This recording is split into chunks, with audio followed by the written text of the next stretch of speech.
Salut! Maintenant, réfléchissez. À quelle fréquence prenez-vous des décisions sans réfléchir? Êtes-vous sûr que ces décisions sont vraiment les vôtres? Aujourd'hui, je vais vous raconter l'histoire d'un programme qui prend le contrôle de vos pensées.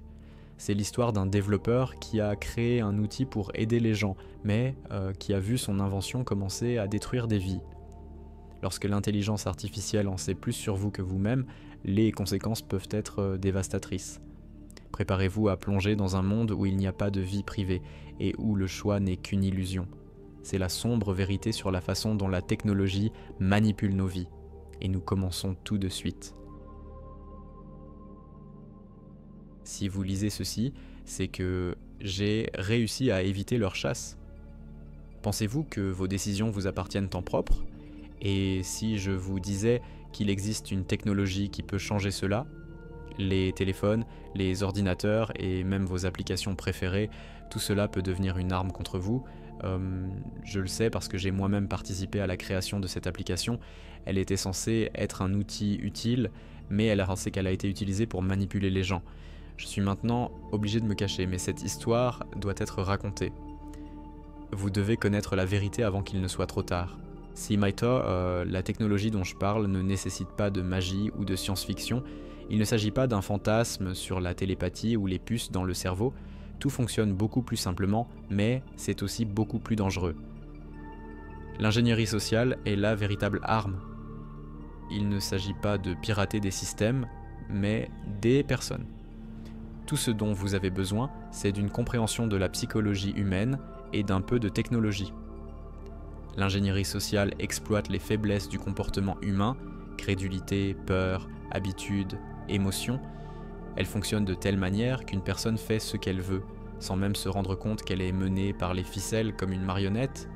Les gens pensent souvent que leurs pensées et leurs actions leur appartiennent, mais en suivant leurs habitudes, leurs émotions, leurs préférences et leurs peurs, vous pouvez discrètement leur faire croire n'importe quelle idée. De plus, vous pouvez leur faire croire que cette idée est leur propre choix. Et lorsqu'une personne pense qu'elle a pris une décision toute seule, elle n'a pas besoin d'être convaincue. Elle agit, et souvent sans aucun doute. C'est exactement comme cela que fonctionne cette application.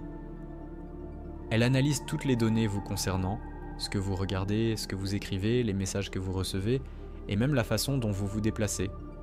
Elle trouve un point faible dans votre psychisme et commence à faire pression dessus. Au début, cela ressemble à des conseils ou à des messages aléatoires. Tu devrais peut-être faire ceci. Et si tu essayais de changer ceci? Puis, petit à petit, la personne fait ce qu'on lui dit. Elle ne se rend même pas compte qu'elle est contrôlée. Au début, il s'agit d'une petite chose. Votre téléphone affiche soudain une publicité pour un produit auquel vous étiez en train de penser. Vous recevez une notification d'une application que vous n'avez pas utilisée depuis longtemps et vous vous demandez comment elle peut savoir que vous en avez besoin maintenant. Cela peut sembler être une commodité, mais la vérité est bien plus sombre. Vous commencez à remarquer que vos pensées, même celles qui semblaient être aléatoires, se transforment en actions. Vous ne pouvez pas expliquer pourquoi vous avez décidé de vous retirer d'un marché ou d'entamer un conflit avec un collègue, mais quelque chose vous a poussé à le faire.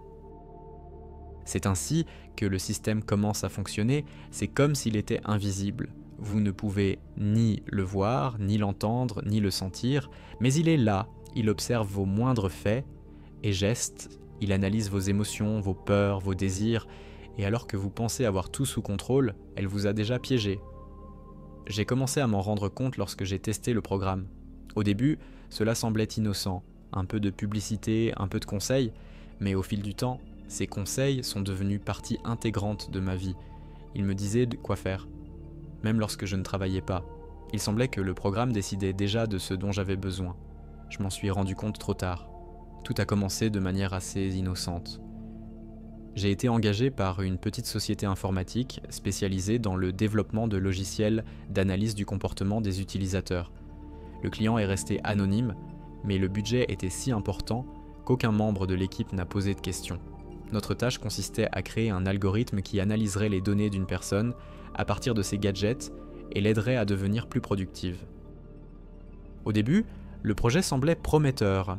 analyser les habitudes pour améliorer les routines quotidiennes des utilisateurs, réduire le stress et même aider à la motivation. Nous avons construit des modèles qui prédisaient les états émotionnels, et cela semblait être quelque chose d'utile. Tous les membres de l'équipe étaient convaincus qu'ils étaient en train de créer une technologie qui aiderait les gens à mieux vivre. Mais les tâches ont commencé à changer. Les clients ont commencé à exiger davantage. On nous a alors demandé de configurer l'algorithme pour qu'il ne se contente pas d'analyser, mais qu'il influence également. Les responsables du projet nous ont dit « Donnez aux utilisateurs des recommandations qui les encouragent à prendre certaines décisions ». Cela semblait être une extension logique, et nous avons commencé à travailler sur des conseils pour les utilisateurs. Mais très vite, la frontière entre conseils utiles et manipulation s'est estompée. Nous avons ajouté la possibilité de suivre les états émotionnels à l'aide de caméras et de microphones. L'algorithme a appris à déterminer si une personne est nerveuse, bouleversée ou au contraire en danger. Nous avons écrit un code qui permettait au gadget d'afficher le bon contenu au bon moment. Mais qui décidait de ce qui était juste ? Personne n'a discuté de cette question. Je me suis toujours considéré comme une personne qui travaille avec des calculs froids. La technologie est ma passion et la programmation a toujours été plus qu'un simple travail pour moi. J'étais fasciné par l'idée de créer des outils qui pourraient changer le monde. Mais la réalité du secteur informatique était loin d'être idéale. Je travaillais sur des projets qui permettaient simplement de vendre plus de publicité ou de collecter des données pour le marketing. Lorsque l'on m'a proposé de travailler sur un projet qui promettait d'être révolutionnaire, j'y ai vu une chance. Nous étions une petite équipe, 6 développeurs, un concepteur et un chef de projet. Nous étions unis par un objectif commun, créer quelque chose de vraiment innovant. Mais pour la plupart d'entre nous, ce n'était qu'un travail. Nous ne discutions pas des questions éthiques, tout le monde ne pensait qu'au délai et au salaire. J'ai vu dans ce projet l'occasion de laisser une trace, de faire quelque chose d'important. Le client que nous n'avions jamais rencontré avait des exigences claires. Il payait bien et à temps, sans poser de questions. Nous avons reçu un message. Votre programme doit aider les gens à obtenir de meilleurs résultats. Cela sonnait bien, mais aucun d'entre nous n'a pensé à ce que cela donnerait dans la pratique. Le programme était basé sur l'intelligence artificielle, capable d'analyser d'énormes quantités de données en temps réel. L'IA travaille avec du texte, des images, des vidéos, des enregistrements vocaux, extraits des modèles de comportement clés et crée des prévisions. C'est un outil capable de lire une personne à partir de signaux subtils. L'objectif qui nous a été fixé était clair. L'IA devait non seulement analyser, mais aussi influencer en proposant des recommandations et des conseils susceptibles d'améliorer la vie de l'utilisateur. Ma motivation était simple. Je voulais me prouver que je pouvais créer quelque chose de significatif. Mais avec le recul, je me rends compte que c'est cette ambition qui m'a fait tomber dans un piège. Je me voyais comme un créateur de quelque chose de nouveau, mais je ne me rendais pas compte que je n'étais qu'un outil dans les mains de quelqu'un d'autre. Notre bureau était situé dans un immeuble de bureaux ordinaires du centre-ville. Murs en verre moderne, design laconique, bruit constant de la machine à café. Tout semblait tout à fait ordinaire, comme dans n'importe quelle entreprise informatique. Mais le projet sur lequel nous travaillions était d'une nature totalement différente. On nous a attribué un étage séparé et fermé, auquel seuls les membres de l'équipe avaient accès. La sécurité était une priorité, nous n'étions pas autorisés à sortir du bureau, toute la correspondance passait par des canaux internes cryptés et les serveurs étaient isolés du réseau général. Le client a donné des instructions claires, chaque étape du projet devait être réalisée selon un calendrier strictement défini. Nous avons reçu les tâches par bloc et chacun d'entre nous a travaillé sur sa propre partie sans savoir à quoi ressemblait le système dans son ensemble. La communication avec le client était minimale et passait par notre responsable. Nous avons même plaisanté entre nous en pensant que nous travaillions pour un mystérieux milliardaire passionné par les idées futuristes. Les capacités du programme que nous développions augmentaient rapidement. Son cœur, basé sur l'IA, apprenait à traiter des centaines de milliers d'interactions simultanément. Il analysait les sites visités par un utilisateur, ce qu'il aimait sur les médias sociaux et même les mèmes qu'il regardait. Il reconnaissait les humeurs grâce aux caméras et aux microphones, comprenait si une personne avait une aversion pour le risque et prédisait même comment ses émotions allaient évoluer dans certaines situations. Il m'a semblé qu'il s'agissait là de la limite des réalisations humaines en matière de technologie. J'ai vu l'algorithme évoluer d'un simple programme analytique vers quelque chose de beaucoup plus complexe et j'ai été fasciné, mais en même temps, j'ai commencé à remarquer de petites choses, des petites choses qui m'étaient mal à l'aise. De temps en temps, notre équipe recevait de nouvelles demandes de mise à jour, ajouter la capacité de lire plus de données, apprendre le ton de la voix et personnaliser les notifications en fonction de votre état psychologique. Ces changements semblaient logiques, mais leur fréquence et leur nature étaient alarmantes. Un jour, on nous a même ordonné d'ajouter une fonction qui permettrait à l'algorithme d'apprendre à manipuler les réactions de l'utilisateur. On nous a dit que le programme devait mieux interagir avec les gens. À l'époque, nous ne savions pas que cette fonction deviendrait en fait le principal outil de manipulation.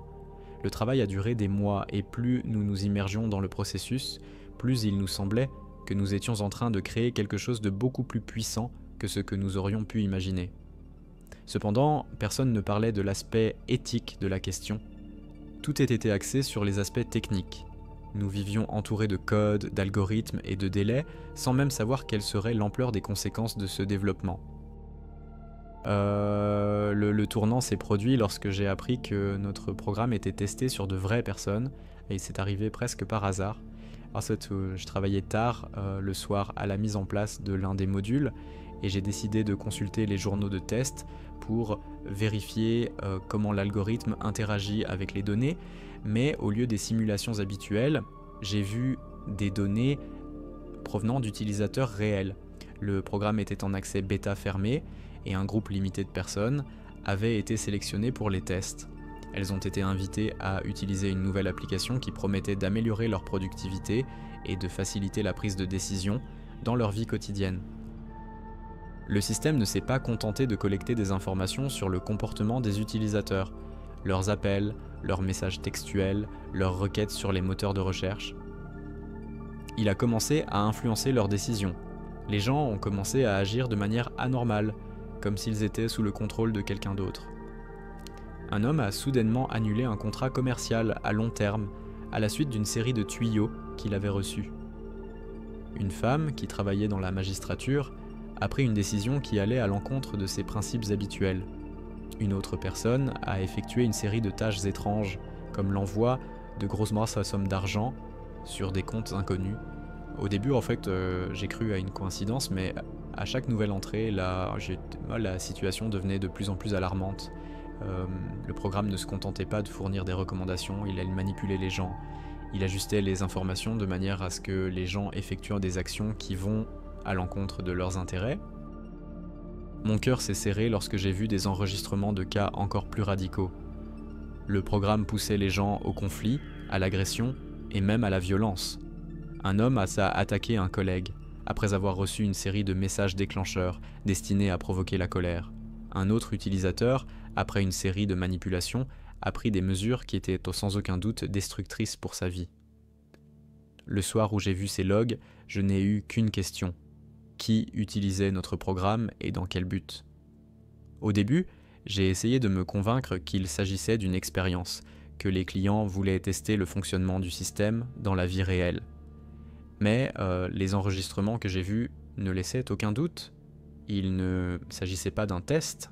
Ce programme était déjà devenu un outil de manipulation et il était plus dangereux que je n'aurais pu l'imaginer. Je ne pouvais pas rester les bras croisés. Mon premier objectif était de découvrir qui se cachait derrière tout cela. Mais cette tâche s'est avérée plus difficile que je ne le pensais. Les clients restaient toujours anonymes et nos instructions étaient transmises par des canaux cryptés. Les questions que j'ai posées au chef d'équipe n'ont fait qu'éveiller la méfiance. Il m'a dit que ce n'était pas mes affaires et que je devais me concentrer sur mes tâches. En même temps, j'ai commencé à réaliser que si ce programme n'était pas arrêté, les conséquences seraient catastrophiques. Il pourrait détruire la vie des gens, les pousser à commettre des crimes et manipuler la société. Il ne s'agissait pas d'une simple cyberattaque ou d'une fuite de données, mais d'une attaque contre la conscience humaine elle-même. J'ai compris que mon objectif principal devait être de détruire ce système. J'ai décidé de procéder avec prudence. Ma première tâche a consisté à trouver un moyen d'accéder à l'ensemble de l'architecture de l'application. Celle-ci était répartie sur plusieurs serveurs et chacun d'entre eux possédait son propre niveau de cryptage. Je savais que je devrais agir de l'intérieur en utilisant mon accès en tant que développeur. Le deuxième objectif était de trouver des faiblesses dans le programme qui pourraient être utilisées pour le faire tomber. Mais cela signifiait que je devais travailler dans la crainte constante d'être démasqué. Si les clients découvraient à mes intentions, ils ne reculeraient devant rien pour se débarrasser de moi. Je ne me faisais pas d'illusions. Le moindre geste imprudent pouvait me coûter la vie. Mais que faire ? Tout laisser en l'état et devenir complice de manipulations qui détruisent la vie des gens ? Ou tout risquer pour arrêter ce système, quitte à me détruire moi-même ? Je n'étais pas prête à relever de tels défis, mais j'étais sûr d'une chose, je ne pouvais pas laisser mon travail causer la tragédie de quelqu'un. Je savais que la première chose à faire était d'être prudent. Toutes les données de l'application étaient stockées sur des serveurs sécurisés auxquels seules quelques personnes avaient accès. J'étais l'une d'entre elles, mais à chaque fois que nous nous connections, nous étions enregistrés et les clients pouvaient le voir. Je devais trouver une raison de revoir l'architecture globale de l'application. J'ai dit à mon patron que je voulais optimiser le code pour réduire la latence du traitement des données. Cela semblait plausible et j'ai obtenu un accès temporaire au serveur. En examinant la structure, j'ai découvert que l'application comportait plusieurs modules dont notre équipe n'avait même pas connaissance. Ces modules étaient liés à la gestion à distance du contenu envoyé aux appareils des utilisateurs. Ils étaient responsables des messages déclenchés, les mêmes que ceux que j'ai vus dans les journaux. Mais le pire, c'est que ces modules fonctionnaient automatiquement, sans aucune intervention. L'intelligence artificielle décidait quel message envoyer et à qui. J'ai décidé de télécharger une partie du code de ces modules sur mon ordinateur personnel pour les étudier chez moi. C'était risqué. Chaque fichier était protégé contre la copie et toute tentative pouvait éveiller les soupçons, mais j'ai réussi à trouver une solution de contournement. Ce soir-là, j'ai commencé à analyser le code et j'ai réalisé que le programme était beaucoup plus complexe que nous le pensions. Ces algorithmes ne se contentaient pas d'étudier le comportement des utilisateurs, ils créaient des scénarios qui modifiaient complètement leurs décisions. Pendant que je travaillais, je me suis rendu compte que nous n'étions pas les seuls à développer ce code. Certaines parties étaient intégrées à d'autres systèmes dont je n'avais jamais entendu parler. Il s'agissait de plateformes externes qui fournissaient des données supplémentaires pour l'analyse. Il semblait que notre programme n'était qu'une partie d'un projet plus vaste, géré par quelqu'un d'extérieur. Lorsque je suis revenu au travail, j'ai remarqué qu'il y avait de nouveaux visages dans le bureau. Il s'agissait de personnes en costume qui n'appartenaient manifestement pas à notre équipe. Elle parlait à notre directeur et se semblait un moment très sérieuse. Immédiatement après leur visite, j'ai reçu un courriel m'informant que la politique de sécurité avait été mise à jour. Désormais, à chaque fois que nous nous connections, nous devions nous authentifier, et l'accès à certaines sections m'était même interdit. J'ai compris qu'ils étaient en suspect, je devais agir vite. J'ai décidé de trouver un moyen d'éteindre le système, mais cela impliquait de le pirater de l'intérieur. C'était un plan presque impossible, mais je savais qu'il n'y aurait pas d'autre chance. Après la visite des inconnus, l'atmosphère du bureau a changé. Les collègues sont devenus réservés, chacun ne s'occupant que de ses propres tâches, évitant les conversations inutiles. Même notre directeur, qui avait auparavant maintenu une communication informelle au sein de l'équipe, se comportait désormais de manière tendue. Tout le monde semblait penser que nous travaillions sur quelque chose de dangereux. J'ai décidé d'être prudent et de vérifier si l'un de mes collègues avait remarqué ces changements étranges. J'ai d'abord parlé à Lee, une développeuse qui travaillait sur le module front-end. Elle était réservée mais toujours concentrée sur son travail. J'ai essayé de lui parler des nouveaux modules qui avaient été ajoutés au système. Lee s'est contentée de hausser les épaules et de dire « Je n'en sais rien, mais s'ils ne nous l'ont pas dit, ce n'est pas notre affaire ». Son indifférence était compréhensible. Personne ne voulait perdre son emploi à cause de questions inutiles. Mon contact suivant a été avec Jay, un jeune ingénieur qui travaillait sur la sécurité des systèmes. Jay s'intéressait toujours à tout ce qui se passait dans le projet et avait accès à des informations confidentielles. Lorsque je l'ai interrogé sur les mesures de sécurité renforcées, il s'est contenté de répondre calmement. Je ne sais pas ce que sont ces nouvelles règles, mais il est clair qu'elles nous préparent à quelque chose de grave. Peut-être avez-vous vu quelque chose d'intéressant dans les journaux. Ces mots m'ont alerté. Jay se doutait certainement de quelque chose, mais il ne voulait pas le révéler ouvertement. À partir de ce moment, j'ai décidé que je ne pouvais compter que sur moi-même. Pendant ce temps, notre chef d'équipe, Nick, a commencé à me prêter plus d'attention. Il a commencé à poser plus de questions sur mon travail, à vérifier mes rapports et à insister sur l'importance du respect strict des protocoles. Il était évident qu'il avait reçu l'ordre d'observer chaque membre de l'équipe. Chacune de nos interactions ressemblait désormais à un jeu. J'essayais d'avoir l'air indifférent et Nick essayait de découvrir si je cachais quelque chose. J'ai compris qu'il ne suffisait pas de fermer le système. Ce programme n'était qu'une partie d'un plan plus vaste et il pouvait être restauré rapidement. Pour l'arrêter à la racine, je devais rassembler suffisamment de preuves pour démontrer le danger réel du programme et démasquer ceux qui en étaient à l'origine. J'ai commencé par accéder aux journaux. C'était la tâche la plus risquée, car chacune de mes actions était soigneusement surveillée. En exploitant de petites failles de travail de sécurité, j'ai pu accéder aux enregistrements de tous les messages déclencheurs et de toutes les actions du programme.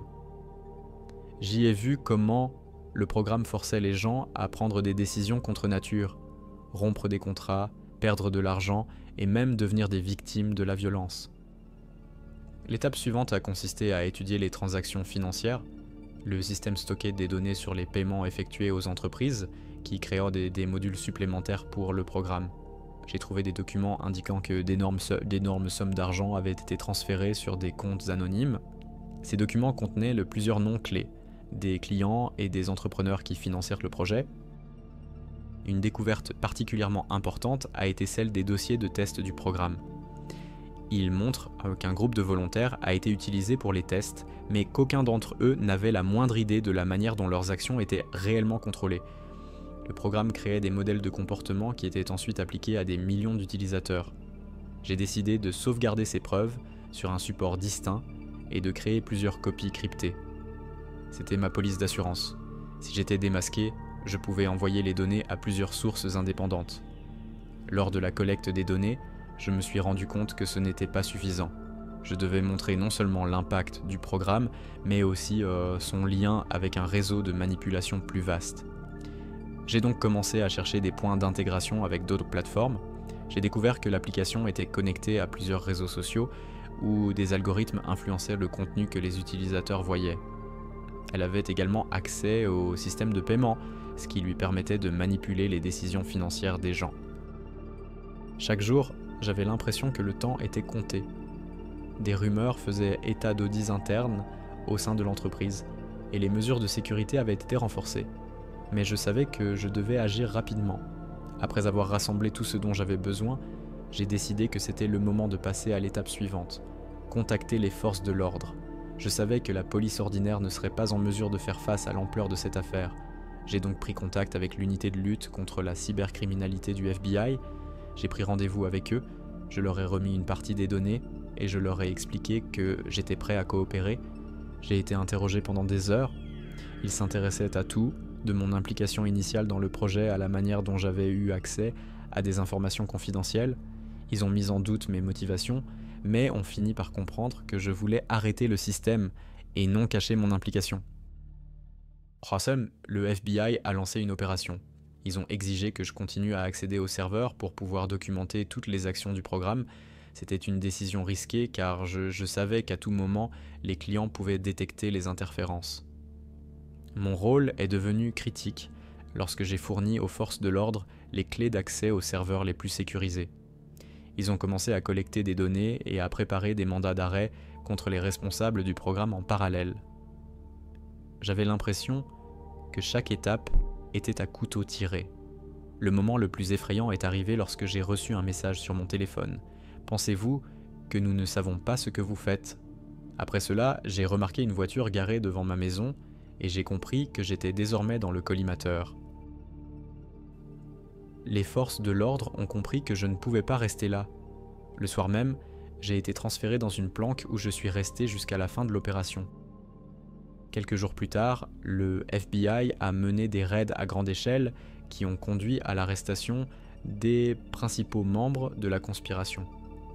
Le programme n'a pas seulement été arrêté, son influence a été complètement dévoilée et le public a appris comment il était utilisé à des fins de manipulation et d'abus.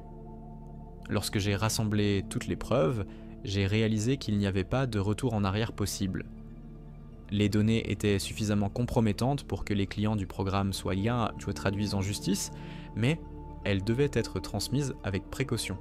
J'ai décidé de passer par le FBI, car la portée de ce projet allait bien au-delà de la cybercriminalité ordinaire. La réunion avec les agents s'est déroulée dans un lieu sécurisé. Ils ont examiné les dossiers que je leur ai fournis pendant des heures, posant des centaines de questions sur la structure du programme, ses fonctions et les personnes impliquées. Au début, ils ne m'ont pas cru, mais lorsque je leur ai montré les enregistrements des messages déclenchés et l'impact sur des personnes réelles, leur réaction a changé. L'un des agents m'a dit « Si tout cela est vrai, nous avons affaire à la plus grande technologie de manipulation de l'histoire. Le FBI a lancé sa propre opération. Mon rôle était de continuer à travailler pour l'entreprise tout en leur donnant accès au système.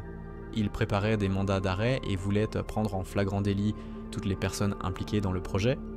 C'était un plan risqué, car si j'étais démasqué, les conséquences pouvaient être fatales.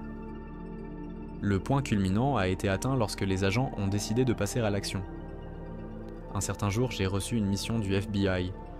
Exécuter un script qui leur permettrait de bloquer complètement les serveurs de l'application. Cela devait ressembler à une défaillance technique pour semer la panique parmi les clients et les amener à commettre une erreur.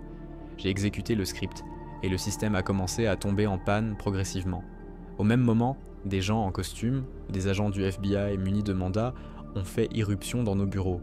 Ils ont bloqué les salles de serveurs, collecté des documents et arrêté toutes les personnes impliquées dans le programme. J'ai réussi à éviter tout contact direct avec la direction, mais j'ai vu Nick et plusieurs autres personnes clés être emmenées menottes au poignet. Mais ce qui m'a le plus marqué, c'est la réaction de la société à cette histoire. Le FBI a fait une déclaration publique révélant les détails du programme. Les journalistes ont immédiatement repris l'information et le monde entier a appris l'existence de cette technologie. Cela a provoqué un énorme tollé dans l'opinion publique. Les gens ont exigé des réglementations plus strictes sur l'utilisation de l'IA et le contrôle de la technologie. Le programme a été détruit et ses clients ont été traduits en justice. Mais j'ai compris que ce n'était qu'une victoire temporaire. Les technologies ne disparaissent pas et certains essaieront de créer à nouveau quelque chose de similaire. Pour moi, cette expérience est devenue une leçon et un rappel constant. La technologie est toujours porteuse non seulement d'opportunités, mais aussi d'une énorme responsabilité. Amis, notre histoire d'aujourd'hui touche à sa fin. Mais ne partez pas tout de suite car j'ai préparé pour vous 2 autres vidéos tout aussi intéressantes. Le premier sujet concerne un gars qui, grâce aux réseaux neuronaux, a réussi à créer un deepfake de haute qualité et à escroquer une grande entreprise de plusieurs millions de dollars. Le deuxième sujet concerne un gars qui est tombé sur une offre incroyablement avantageuse sur le darknet et a failli y perdre sa liberté. Choisissez la prochaine vidéo qui vous plaît, j'espère que vous passerez un bon moment. Et moi je vais travailler sur le prochain épisode pour vous. À bientôt.